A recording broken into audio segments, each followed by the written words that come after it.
falo direto do Marajó, aqui da cidade de Ponta de Pedras, e eu quero convidar vocês que acompanham o canal Vianza TV para conhecer um projeto coletivo que tem aqui como epicentro a cidade de Ponta de Pedras, mas que acaba reverberando aqui por toda a ilha do Marajó. É o projeto Manas e Manas Marajoaras, e eu falo com a Jace Garcia, que é uma das idealizadoras, que começou o projeto e que hoje ela tem acompanhado esse crescimento. Jace, prazer ter você aqui na tela do Vianza TV. Queria que você fizesse uma apresentação da sua própria trajetória, que trouxe você até este projeto. Olá, eu sou Jace Garcia, marajoara de Curralinho, né? Mas hoje Ponta de Pedras é a minha casa.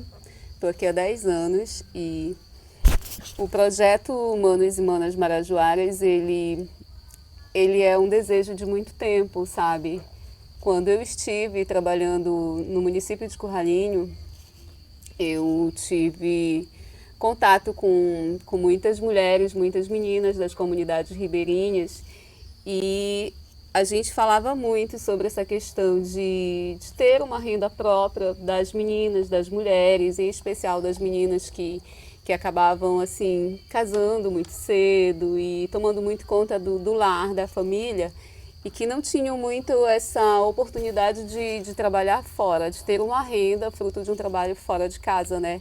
Então eu comecei a pensar na ideia de como fazer com que essas meninas, essas mulheres tivessem uma renda, fazendo um trabalho em casa e fazendo um trabalho à mão e que fosse útil, né? Que tivesse assim uma utilidade, não só para o lar, não só que viesse a enfeitar a casa, ter uma utilidade para casa, mas também que viesse enfeitar a própria pessoa. Eu gosto muito da ideia de trabalhar a autoestima e a gente começou com isso.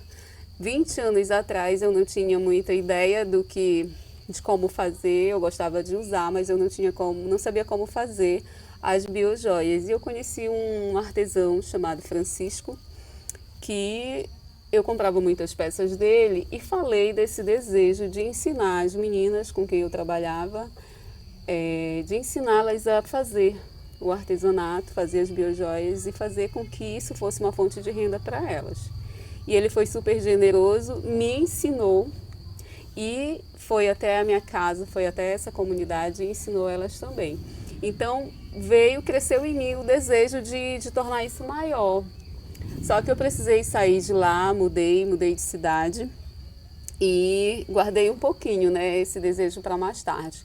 Aqui já em Ponta de Pedras conheci outras pessoas que acabaram me inspirando também, né, fazer um trabalho muito bonito, fazem ainda um trabalho muito bonito e continuou em mim esse desejo. A gente tentou algumas vezes colocar isso em prática, mas os nossos afazeres do nosso dia a dia acabou deixando mais uma vez para mais tarde. E a pandemia meio que me forçou, sabe? Isso é agora que você vai tirar isso da gaveta e vamos colocar em prática. Como eu não tinha como, né, fazer de outro modo, tudo tinha que ser feito em casa. E aí eu voltei a ter contato com algumas dessas meninas e a gente começou a ideia. Vamos trabalhar em casa, vamos trabalhar à mão, vamos trabalhar com o que temos e vamos vender. Meu desafio era vender, fazer em casa, fazer à mão, quase que todo mundo já sabia o que fazer. E agora vamos vender. Como que a gente vende um produto que geralmente a gente usa para sair de casa, né? Para ir a um evento, para se exibir. Esse foi o meu maior desafio. Mas aí, nas redes sociais, eu encontrei um amigo, uma pessoa eu não conhecia ainda, eu encontrei alguém, marajoara, que tinha a cara do projeto, da ideia. Disse, preciso conhecer alguém que use com orgulho aquilo que a gente faz e vamos divulgar isso, vamos estimular outras pessoas a fazerem uso disso, porque uma das coisas que sempre me inquietou é que o produto que é feito por artesãos no Marajó, eles são vendidos para pessoas de fora, são vendidos para turistas, para visitantes, né? E eu sempre quis que esse produto fosse usado também aqui no Marajó. Seja Ponta de Pedras, Curralinho, Cachoeira, eu queria que as pessoas do local tivessem acesso, então eu sempre me preocupei com a ideia do produto ser acessível também. Aí eu encontrei o professor Wagner, fiz o convite a ele, para ele ser o modelo, né, do nosso trabalho. Ele topou, fizemos muitas fotos legais e vendemos toda a produção da época. Isso foi quando? Isso, não sei te dizer a data exatamente, mas se não me engano foi 2020, 2021, janeiro ou fevereiro de 2021 já, que a gente já iniciou esse trabalho de divulgação. Até então, todo o nosso trabalho era feito e vendido mais ou menos por aqui mesmo, ou para amigos. A gente não fez com que isso fosse muito popular. Nesse período, né, que a gente conseguiu vender nas redes sociais e vieram outros parceiros, a gente começou a pensar em tornar isso maior. Veio a ideia, né, de fazer as oficinas e tirar isso aqui. A pandemia foi diminuindo, a gente começou a levar as oficinas de biojoias para outras comunidades, para as escolas. E a gente percebeu o interesse de pessoas de todas as idades. A ideia, como te falei, era um trabalho para mulheres, e a gente percebeu o interesse dos meninos, dos rapazes, de homens. É isso que eu ia te perguntar. O projeto começa como Manas, não é isso? Do Marajoara.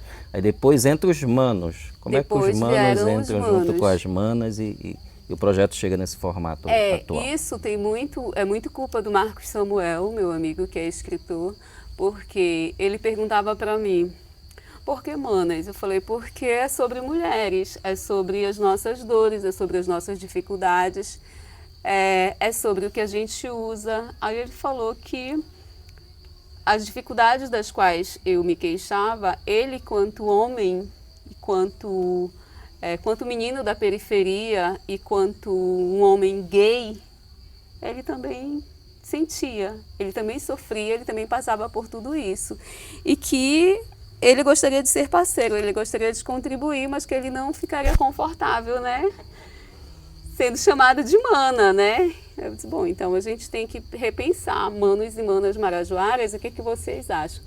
Não é isso, é sobre isso, e vamos chamar os meninos, vamos chamar a comunidade LGBT para fazer parte disso, porque o teu projeto tem muito a ver com isso, as dificuldades de trabalho, todas essas questões que vocês citam, a gente vive, a gente passa, questão de discriminação, de desvalorização, de falta de oportunidade, e a gente quer muito também viver essa experiência e ter essa possibilidade de gerar renda, fazendo em casa, fazendo à mão. Mas, poxa vida, então vamos conversar sobre isso, vamos experimentar. Aí eu lembro que levamos uma primeira oficina para uma escola aqui da comunidade, aqui de Ponta de Pedras, e a ideia era que as alunas participassem, as alunas do ensino fundamental. De repente eu me vi cercada pelos funcionários e pelos meninos, produzindo e fazendo uso e já dizendo assim, esse daqui vai ser para minha mãe, esse daqui eu vou levar para minha irmã, esse aqui é para minha amiga, esse aqui é para minha namorada. E eu percebi o interesse que eles gostavam. Mas por que vocês não usam? É muito caro, professora, é muito caro. Quando a gente vê, fica muito caro para a gente comprar. Então, posso fazer e fiquem à vontade. Na verdade, a gente não, quando a gente põe assim o material em volta, a gente não tem muito o que ensinar, porque é um trabalho muito sobre criatividade, né? Eu só faço questão de dizer a eles com o que eles estão trabalhando, que muitas vezes eles nem sabem que essas sementes, a maioria das sementes que a gente costuma usar, são sementes, são árvores que tem no nosso quintal, aqui na nossa floresta, aqui no nosso Marajó. Como a questão das nossas palmeiras. A gente tem o tucumã, a gente tem o inajá, a gente tem o açaí, só que a gente compra essas pecinhas já todas beneficiadas, né? Alguém pensou nisso antes e tem uma condição maior e beneficiou lá fora e vende pra gente aqui um produto que a gente tem no quintal da gente. Tudo bem. Tudo bem, eles fazem esse trabalho para nós lá e a gente vai e já entrega um outro trabalho pronto, diferente.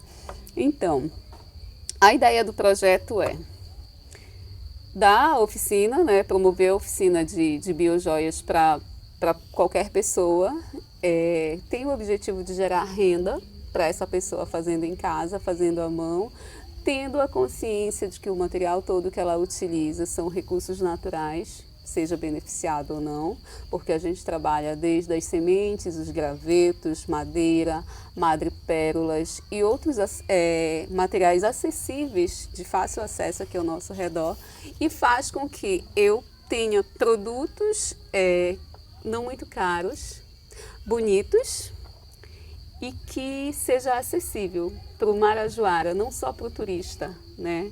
Para o marajoara também fazer uso disso. E assim a gente consegue despertar a ideia de independência financeira, a gente consegue despertar a questão de autoestima, trabalhar a autoestima das mulheres. E nas nossas rodas de conversas a gente consegue também fazer com que essas mulheres entendam um pouco mais sobre consciência ambiental, sobre a questão de identidade, sobre a questão de ancestralidade, sobre a questão de liberdade. E eu penso que não é sobre mim, não é sobre o que eu faço, não é sobre o que eu quero. É sobre nós mulheres, é sobre nós homens, mulheres, marajoaras, sobre qual é o nosso papel, qual é o nosso lugar e qual a nossa responsabilidade para com o Marajó. Então é um pouco de tudo. Manos e manas marajoaras é um pouco disso tudo. Eu acho que é um pouco de consciência, sabe? Sobre o povo da floresta, sobre quem eu sou, sobre quem nós somos. E é sobre isso. E são peças belíssimas. Olha, Obrigada. Vou dar um zoom para vocês, mas eu estou usando uma peça que foi confeccionada pelo Manas e Manas, que é um colar de Moiraquitã, que além de ser bonito, ainda traz muitos significados. Olha, ontem nós estávamos no lançamento do escritor Samuel, as peças estavam expostas, eu olhei todas belíssimas, me encantei pelas que tinham o Moiraquitã, e eu fui perguntar para a Jace quanto que era, né, um colar do Moiraquitã, e ela me disse que o Moiraquitã não é vendido. Para quem quer Explica usar, pra gente não. agora. É assim, algumas peças são amuletos, né? Um acessório que te traz sorte. E um acessório que te traz sorte, você recebe ele de presente. E o Moiraquitã é um desse. Se a gente for lá, tudo isso que eu te falo é sobre identidade, é sobre história, é sobre ancestralidade.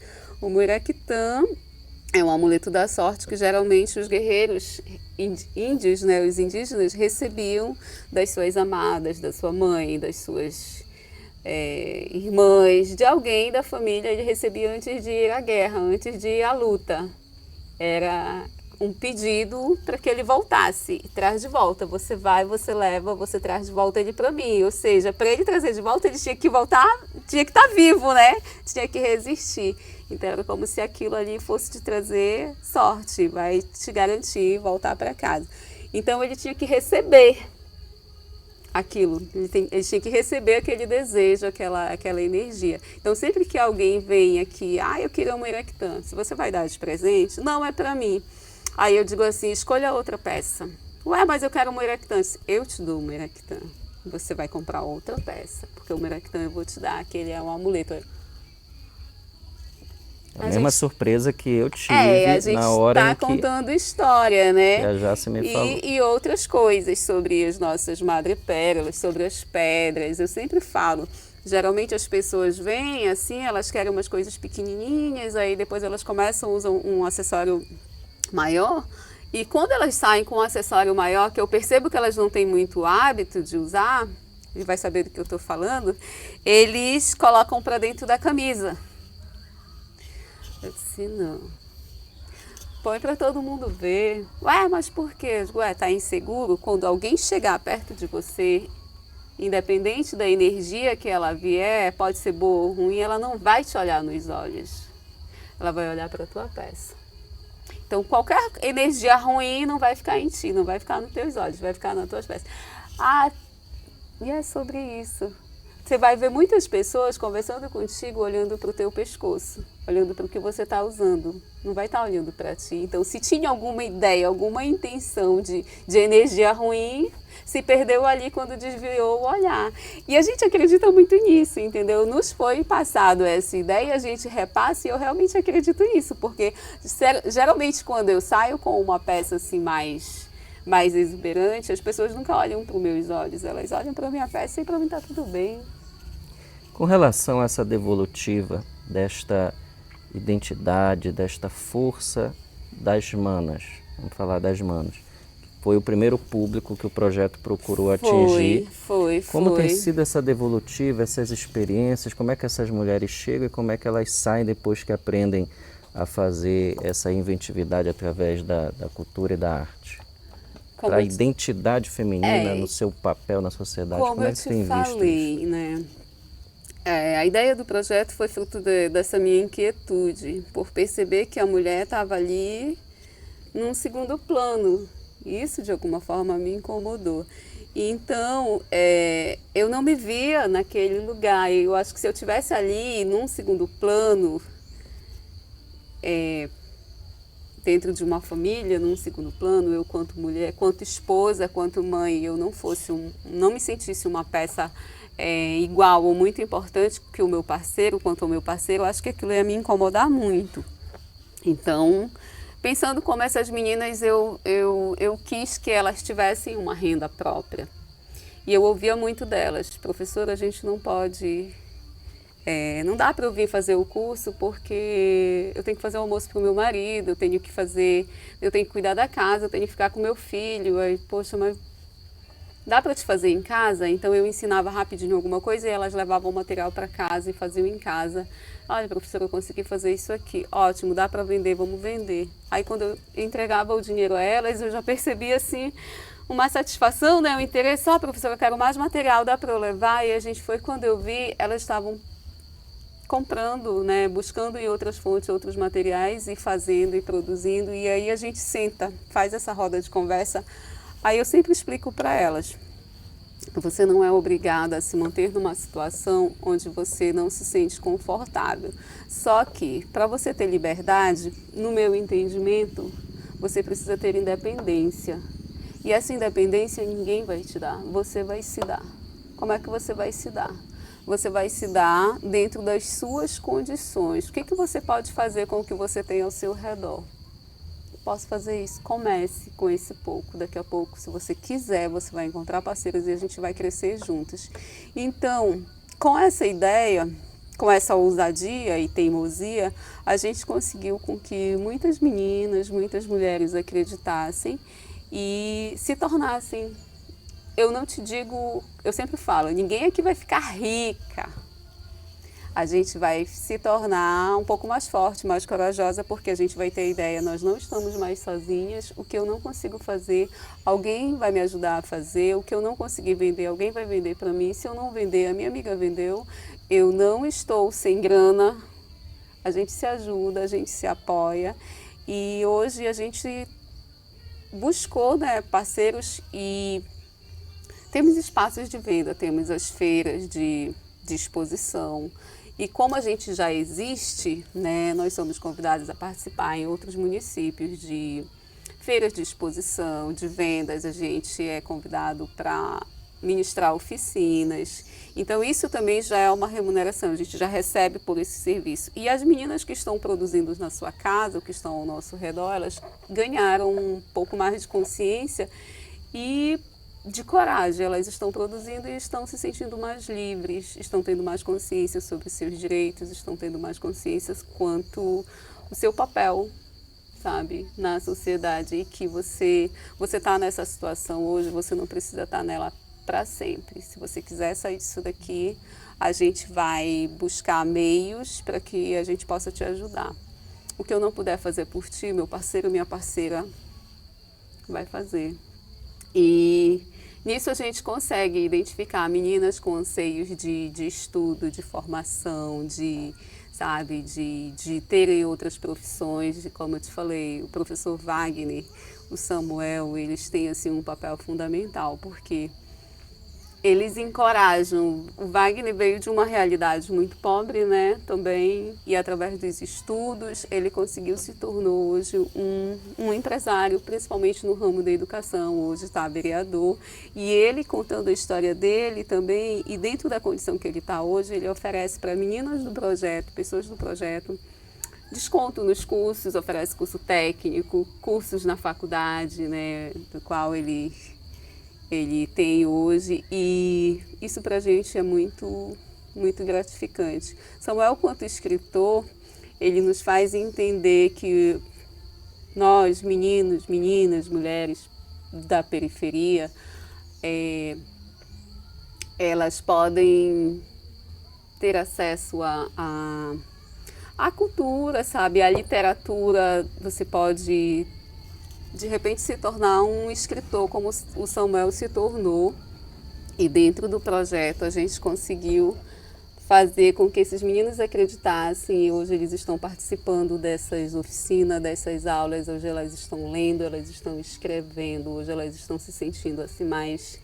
Eu acho que a palavra empoderada cabe, sabe, nessa ideia. E a gente está aqui de portas abertas esperando novos parceiros. Hoje a gente tem já na nossa equipe, né, temos maquiador, temos fotógrafos, temos quem trabalha com crochê, quem trabalha com macramê, quem trabalha com as sementes, quem trabalha com cordas, quem trabalha com as vendas, com a internet, quem trabalha com de tudo um pouco. Então, cabe, sempre vai caber mais um que queira contribuir. E assim a gente vai levando, como te falei, um pouco mais da nossa história para o mundo, porque cada peça que sai daqui, como diz a nossa amiga, hoje eu recebi um vídeo lindo da professora Isabela, que comprou uma peça da gente. Ela disse que hoje, com a maturidade que ela tem hoje, ela tem a coragem de colocar um maxi colar de cordas de semente no pescoço, porque hoje ela entende que não é só um acessório. Eu acredito que estilos não mudam, estilos amadurecem. Eu, por exemplo, há 10 anos, não me via usando joias tão grandes, maxis colares. E hoje em dia, numa nova fase, eu não estou usando apenas uma joia, um maxi colar, que eu acreditava que talvez não combinasse comigo. Eu estou usando história. É uma história contada que ela carrega no pescoço. Então ela conseguiu ali resumir em poucos segundos o propósito disso tudo aqui. É um pouco da história de cada uma de nós, é um pouco de anseio, é um grito de liberdade que cada uma aqui aos poucos vai dando. E é sobre isso. E a gente deixa um abraço para o Wagner, que é vereador aqui em Ponta de Pedra e sempre engajado com esse setor cultural. E olha, gente, aqui à esquerda da Jace, nós temos vários colares expostos. Então, temos aqui um colar feito com sementes e madeira, né? Eu costumo chamar o colar de açaí como colar marajoara, que é muito sobre a nossa cultura mesmo, sobre nós caboclos marajoaras que amamos o fruto, o açaí, né? Então a gente acaba usando a peça como acessório também, fica lindo. E os nossos brincos de penas, que é muito da nossa cultura indígena, né? Que sempre é uma peça assim que as meninas gostam muito, porque acaba embelezando um pouco mais, realçando um pouco mais a beleza marajoara. Jace, e com relação à aquisição do teu material, ou então para convites para palestras, para participar em feiras, para levar o teu conhecimento e compartilhar com quem está acompanhando o vídeo e deseja ou adquirir ou também participar do Manas e Manas, de repente à distância, parcerias, como é que faz para entrar em contato? Onde é que a gente encontra o Manas e Manas? No Instagram, nós temos o Instagram que lá a gente tem um pouco da nossa história, temos uns vídeos, temos umas fotos, conta um pouquinho por que a gente começou tudo isso e tem assim um pouco até mesmo vídeos sobre o nosso espaço, sobre onde a gente adquire esse material, sobre onde a gente faz os nossos vídeos, onde a gente faz as nossas fotos, quem trabalha com a gente, conta um pouco sobre o que a gente deseja com isso tudo, né? Então lá também tem o telefone, mandem mensagem, conheçam um pouco do nosso trabalho lá. E sempre que a gente pode, a gente está indo para outras comunidades, para outras cidades, levando um pouco do que a gente faz, contando e ouvindo histórias, porque a gente gosta disso. Não tem outra forma da gente se conhecer. Eu falo que tenho muita vontade de conhecer os Marajós, porque são 17 cidades onde cada uma tem sua identidade, sua particularidade, né? Embora seja uma única ilha. Mas gosto muito de ouvir, porque isso tudo aqui é fruto de inquietação, de histórias que eu vi, ouvi e vivi 20 anos atrás, quando essa ideia surgiu. Então, conheçam um pouco mais lá, vão lá no nosso Instagram, conheçam um pouco mais do que a gente está fazendo e estamos também aqui para conhecer vocês. Podem vir aqui em Ponta de Pedras, eu sei fazer café, é a única coisa assim que eu posso garantir que vocês vão gostar. Venham aqui para a gente conversar e tomar um café, façam como o Francioli, venham aqui. Carimbando aqui que realmente tanto as peças de arte escolares, as demais produções do Manas e Manas, quanto o café da Jace são excelentes. Obrigada. Olha, esse é o nosso Marajó, pelo menos um recorte do Marajó. Essa é a luta que o Marajó trava, que o Marajoara, a Marajoara travam, para mostrar para o resto do Pará esse talento, esta cultura, estas vivências, estas sabedorias que nós temos aqui no Marajó. Então estamos convidando, como a Jace falou, para que vocês tomem consciência de toda essa atividade artística que nós temos aqui em Ponta de Pedras, Breves, eu estive recentemente em Breves, as demais cidades marajoaras. Jace, muita admiração pelo teu trabalho. Obrigada. Eu acho que existem trabalhos e trabalhos. O teu, além de ser um trabalho que está ajudando nessa cadeia produtiva, está ajudando as mulheres a se empoderarem também, a encontrarem seu espaço na sociedade que tantas vezes é negado, né? E também mostrando essa cultura marajoara para todo mundo. Então, sucesso para o Manas e Manas. Conte sempre com o espaço do Vianza TV. Obrigada, viu? Como já disse, reforço o convite, venham aqui conhecer um pouco do nosso trabalho. Quem não puder vir, vejam lá no Instagram e conheçam um pouco sobre a nossa história, sobre nossa identidade, sobre nossas lutas e sobre esses acessórios maravilhosos. Como eu sempre falo, eu não inventei, eu estou só repetindo, estou só mantendo vivo uma história, uma cultura dos meus antepassados.